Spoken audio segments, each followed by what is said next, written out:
if you are interested in gaining more independence in your ability to read piano music, the key skill that I recommend you work on is learning how to get comfortable with rhythm. Specifically, learning how to read rhythm in your music. Learning how to figure out the rhythm of the notes that you're supposed to play is going to unlock your confidence in a way that you will not even be able to imagine, okay? When people are starting to read music, usually the thing that they kind of focus on first is playing the right notes. And obviously this is really important to do, right? You want to make sure you're playing the right notes when you're playing a song. But the challenge is that reading music is both playing the right note and playing the note for the right duration. And it's that last bit, playing for the right duration of time, that people tend to struggle with. And I get this. I think I understand why. I think the reason why this is so difficult is because when you play the wrong note, there's usually a tell, right? Like you play the wrong note, it sounds off, and you can like correct yourself and move on. The same kind of thing doesn't really happen with rhythm.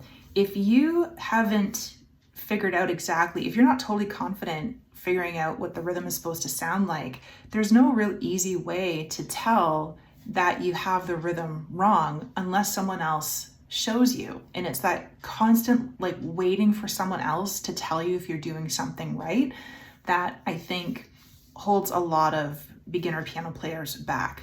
So I'd like to help.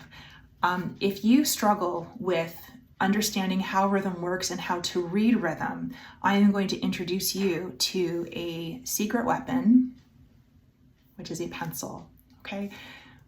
Your secret weapon in learning how to read rhythm is to actually find the rhythm in the pieces that you're trying to learn, okay? Writing in the counting is going to be more helpful to you than any flashcards or theory app or musical game. Like, it will not compare. Work with your music. Try to figure out what the counting is like in your music. It might be scary, but if you're brave enough to try, you may very well surprise yourself, okay? If your music is really difficult, if maybe it's beyond anything that you've counted before, but you're just trying it, I get that, right? Like, let's say your music is full of dotted quarter notes or eighth notes or even 16th notes, and you don't really know how to count for all of those things. Don't even start there. Why don't you just start finding out the main beats within your music and see if you can't piece together what the rest of the counting is supposed to be once you have that strong foundation. It's actually easier than you may think. Let's take an example. Let's say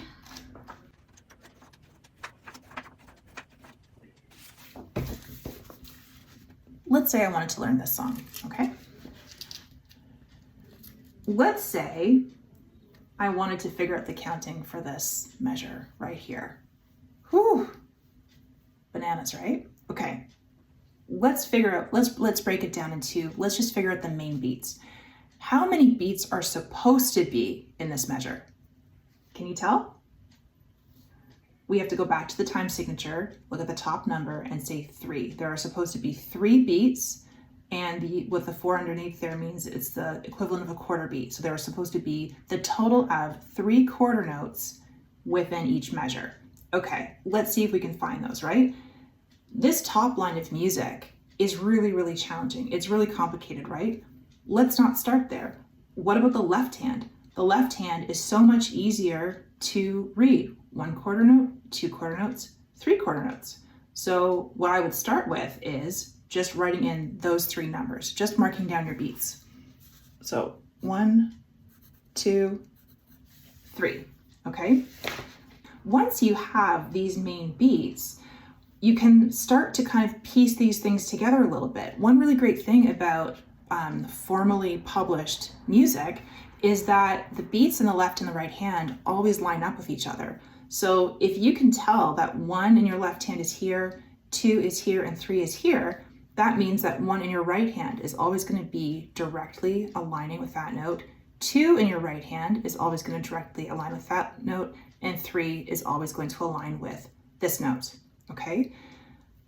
That's just a start. Another way that you could possibly do this is to simply draw circles around the first beat so you know where each of these beats technically lasts, okay? Okay, so that kind of gives you at least a start in building some confidence in learning to read rhythm on your own. Did it get us all the way? No, but it was a start, right? It's going to be growing some confidence, and that's really what we're aiming to do, is to build your confidence bit by bit.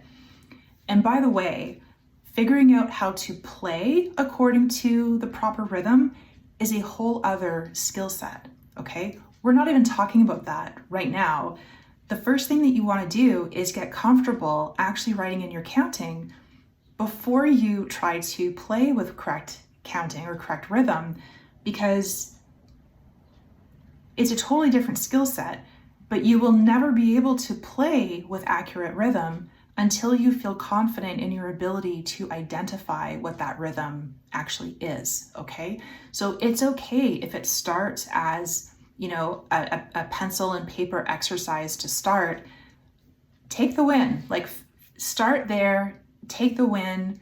We can work on playing according to good rhythm, maybe in an upcoming video.